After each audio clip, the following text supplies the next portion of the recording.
Olá, leitores de ficção cristã, tudo bem com vocês? Espero que sim. Sejam bem-vindos de volta ao meu canal, onde a gente fala de ficção cristã e de tudo um pouco também.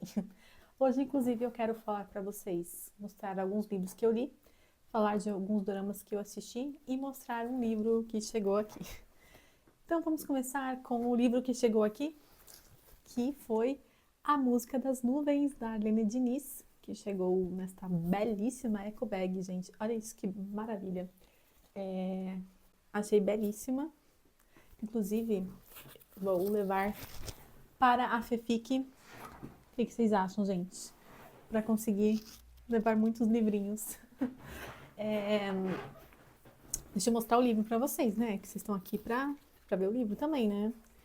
Inclusive, gente, se vocês gostam desses vídeos mais aleatórios, assim, com resumo das coisas, deixe seu like aqui, se inscreve no canal para que eu entenda que vocês estão curtindo. Também deixa um comentário, pode ser só um emoji, tipo assim, ah, legal, curti o coraçãozinho, só para eu saber que vocês estão gostando e eu entender o que eu produzo aqui neste canal, que eu quero realmente que seja um espaço para a gente dialogar, conversar e vocês verem um pouquinho mais dos bastidores por aqui, da minha vida de escritora, e é isso, gente. Então, comenta também o que vocês gostariam de ver, o que vocês querem que eu mostre aqui da minha rotina, da minha vida, e deixa o like. Então, esse aqui é o livro da Arlene, né, A Música das Nuvens. Ele é um livro belíssimo, como vocês podem ver, né, muito bem feito. A gente tem um marcador de violino, porque a Alissa, que é a protagonista, ela toca violino. Inclusive, eu acho que o violino dela quebra e a história começa meio que assim. Não sei, eu ainda não li, né? O livro chegou hoje. Veio também com um cartão postal, belíssimo. E o livro também é tudo lindo, gente. Olha os detalhes. Maravilhoso, né? E tô animada, ansiosa para conhecer essa história. Ai, que cheiro bom. E, enfim, gente, o livro que chegou. No último vídeo eu até tinha perguntado se vocês gostam que eu leia as sinopses dos livros, né? Vocês não me responderam, gente, então eu não vou ler, mas eu vou deixar aqui. Aí, se vocês quiserem ler, é só pausar a tela e aí ler a sinopse, beleza? Se não, tem na Amazon também, tá bem simples. E eu tô ansiosa para ler esse livro porque eu gostei bastante da premissa dele, hein? Beleza, agora vamos falar das leituras que eu fiz nesses últimos dias. Eu terminei de ler 3 livros. Um eu não posso mostrar, ele não existe ainda fisicamente, né? Que é o livro que eu betei, da Becca Mackenzie. Becca Mackenzie, para quem não conhece, é a autora deste livrinho aqui, Se Pudesse Contar as Estrelas. Eu betei o livro dela, não é a sequência que eu betei, mas é uma história inédita que ela acabou de escrever final do ano passado e eu comecei a ler enquanto ela ainda estava escrevendo. E eu li, gente, e eu amei. É uma história muito bem humorada.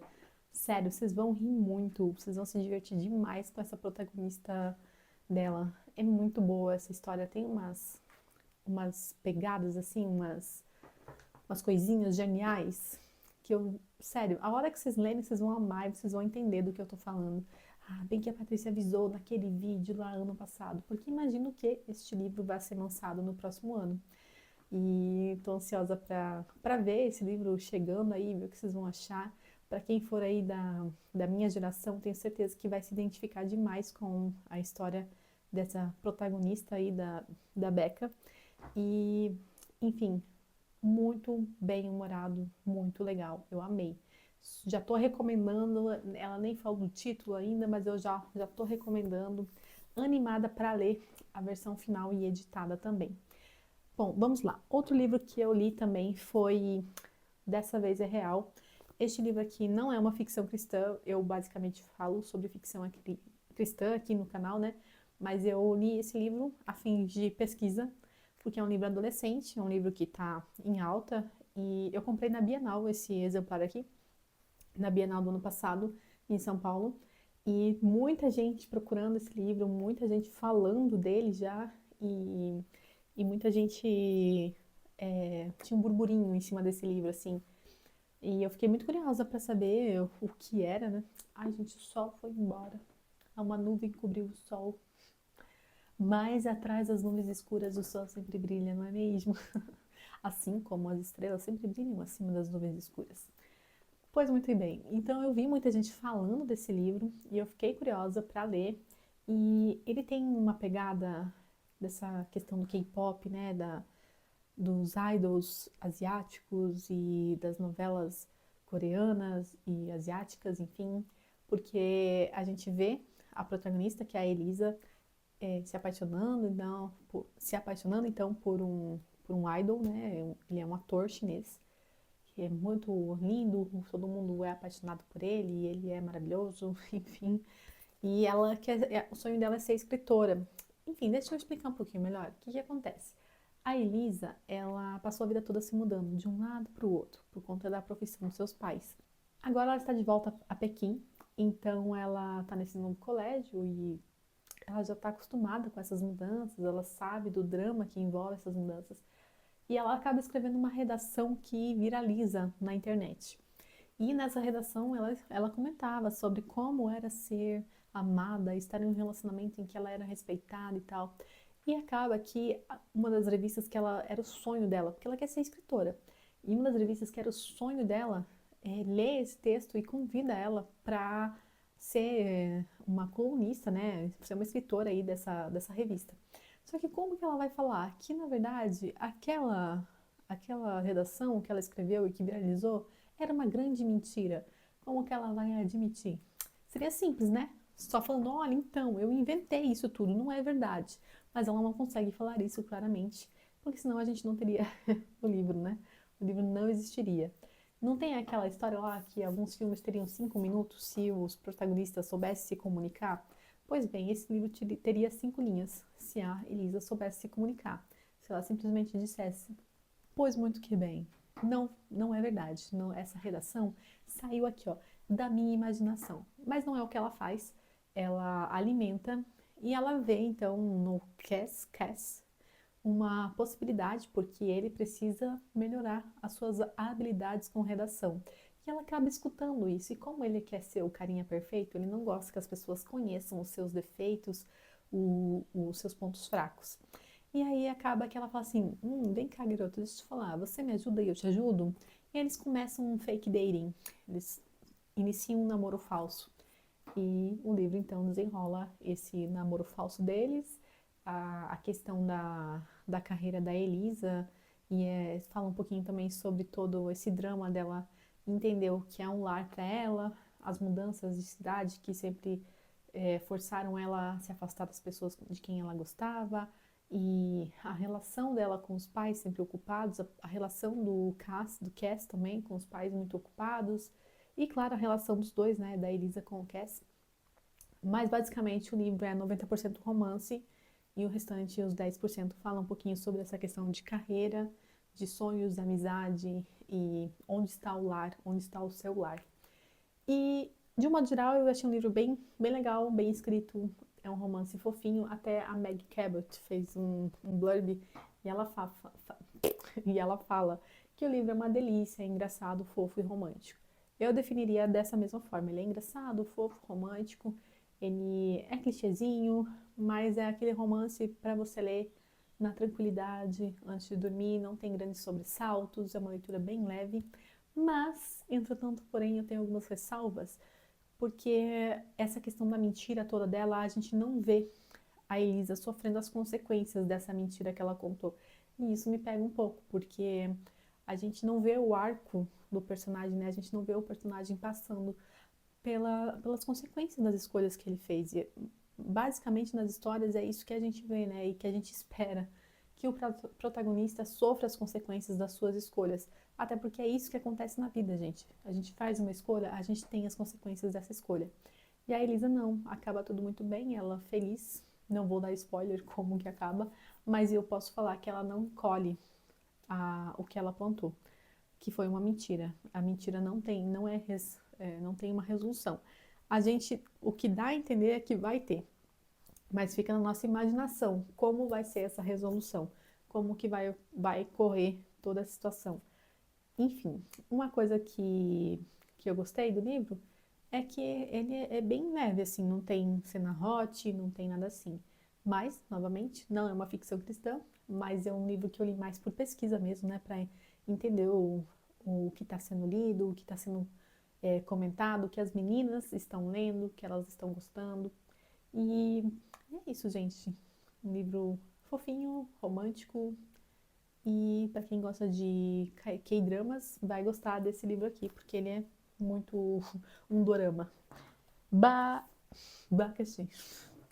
Pois muito bem, agora tomar uma aguinha, né? Lembre-se de tomar água. Agora sim, eu vou falar de uma ficção cristã, né? O propósito desse canal é falar de ficção cristã. Eu li Encarando a Verdade. Interessante, né? Que se de um lado a gente tem a menina que não encara a verdade, aqui nós temos a garota que encara, por fim, a verdade. Melissa também, ela conta mentiras, né? Assim como Elisa. Mas no final, a Melissa decide encarar a verdade, como o próprio título fala, né? Mas não somente a verdade das mentiras que ela conta, mas a verdade de quem é Jesus, de quem é Cristo. Ela convida a verdade a habitar em seu coração e transformar a sua vida. E um livro belíssimo, perfeito para adolescentes. Quem for aqui do meu canal e gostou de As Estrelas, vai gostar desse livro aqui. Melissa também está saindo, né? Está no último ano do ensino médio. Ela tem suas dúvidas, seus questionamentos. Toda a sua vida ali no ambiente escolar é baseada numa mentira. Ela sofre com isso. A gente vê o sofrimento diferente da Elisa, que a gente não vê muito essa questão do sofrimento. Mas não vamos ficar comparando histórias, né? Porque isso não é muito legal. Mas Encarando na Verdade, ele é um livro. Sabe aqueles filmes adolescentes que a gente ama? Eu super daria um filme, esse livro aqui. Um filme que com certeza eu assistiria. E a Melissa, então, ela vive nesse universo de mentira dela até que chega uma nova pessoa, né, na escola, que não é assim tão nova, vamos dizer, mas é uma velha conhecida da Melissa, a Alice, uma amiga de infância de quem ela tinha se afastado, perdeu o contato.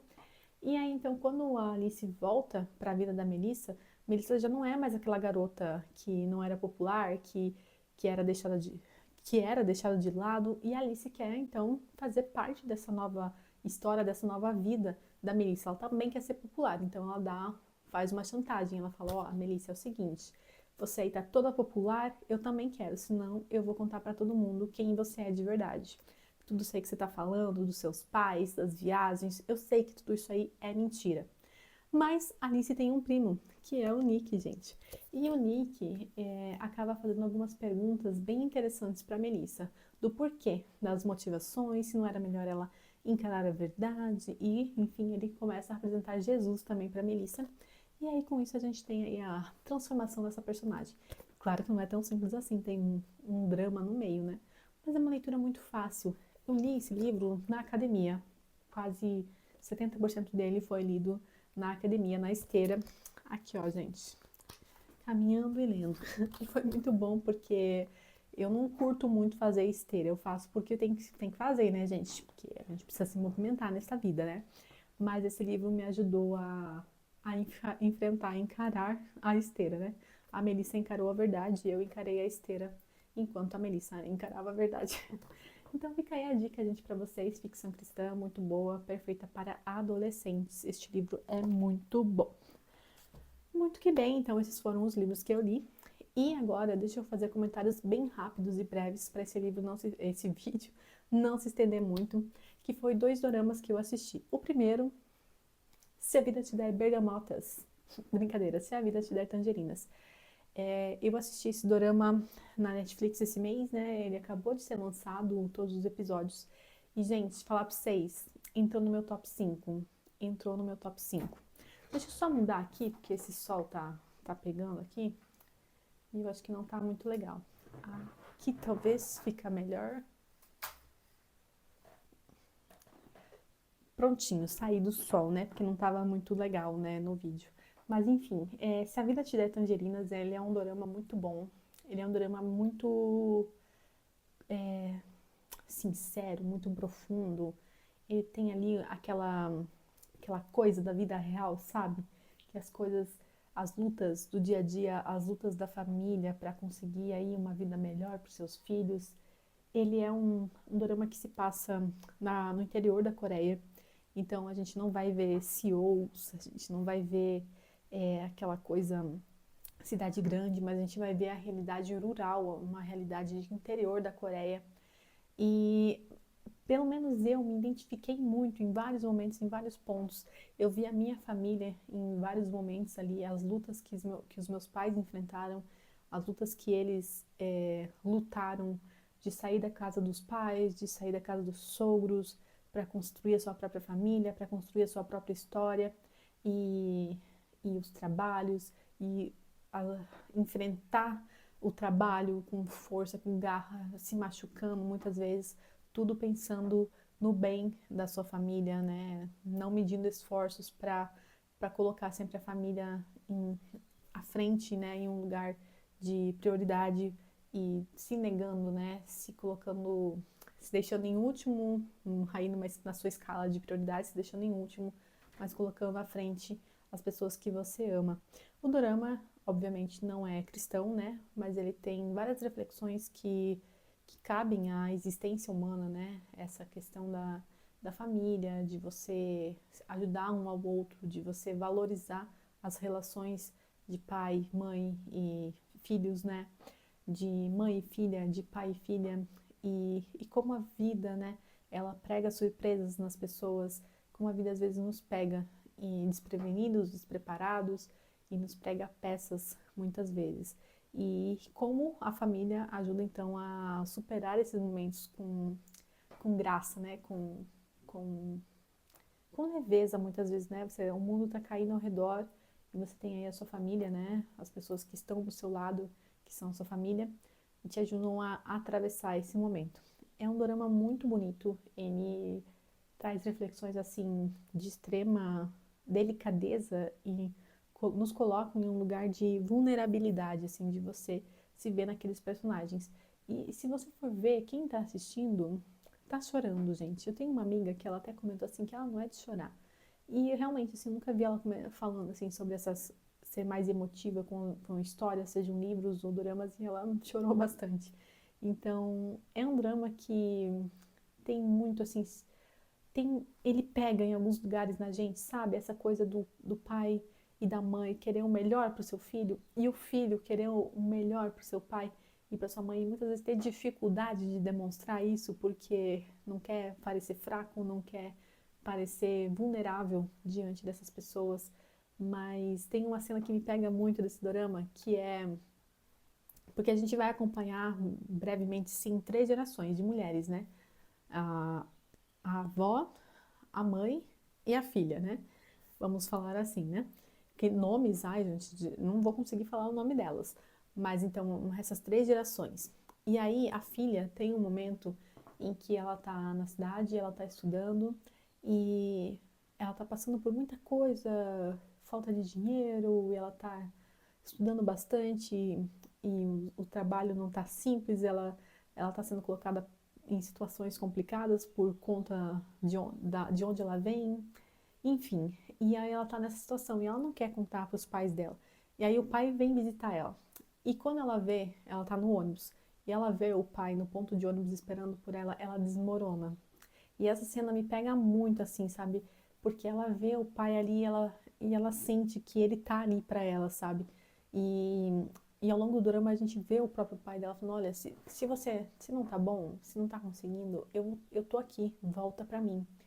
E quando ela vê isso, fica claro que não é só uma palavra da boca pra fora, ele tá ali pra ela mesmo, quando ela precisar. E só que quando ela chega com ele, ela reclama com ele, ai, o que que você tá fazendo aqui? Por que você tá aqui?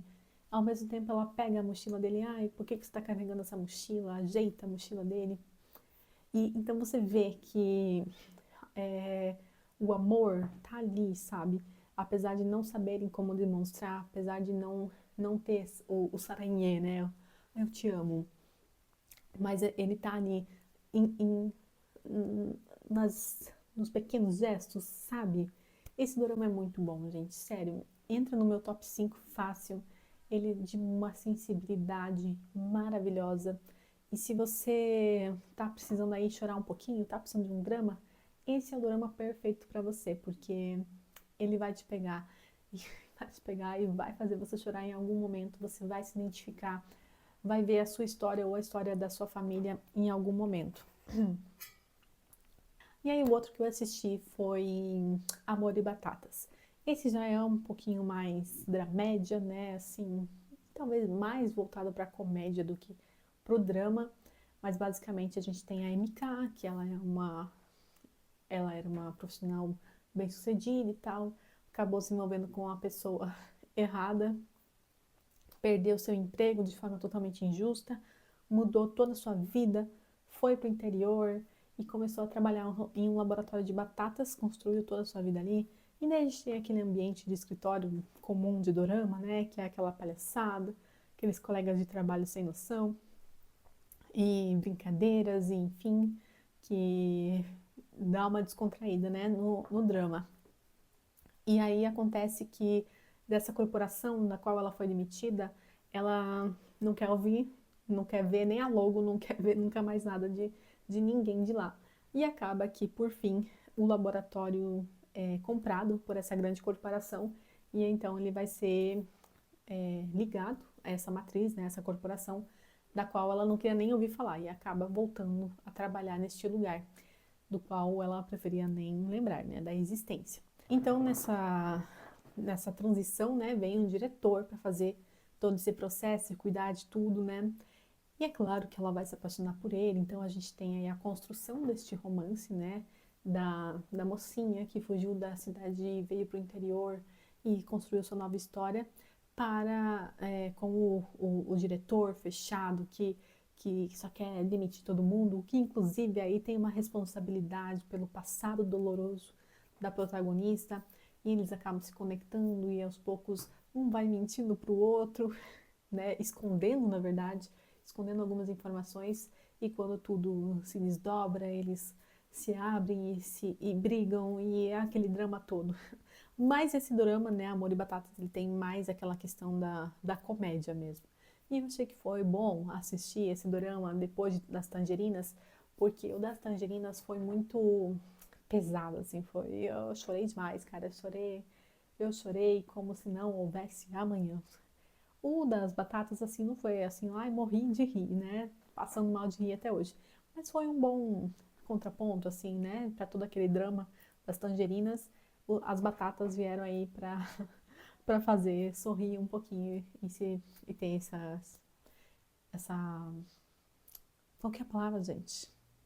Enfim, pra fazer aí o contraponto da tudo que as tangerinas me fizeram chorar. E é isso, gente. Foi basicamente isso que eu li, que assisti nesses últimos tempos.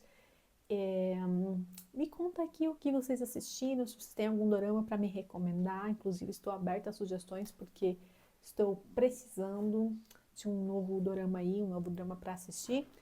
E basicamente é isso, gente. Minhas leituras. Vou começar um novo livro agora. E quem sabe na próxima semana eu já venho aqui falar para ele sobre ele, né, para vocês, se eu conseguir, né? Beleza, pessoal? Muito obrigada se você me assistiu até aqui. Se você assistiu até aqui, comenta batatas e tangerinas para eu saber que você assistiu. Um beijo, Deus abençoe vocês. Me conta se vocês gostaram do vídeo, se vocês assistiram o dorama, se vocês curtem esse tipo de vídeo. Falem tudo aqui nos comentários. Gente. Esse espaço é aberto para a gente dialogar, para a gente conversar. Beleza?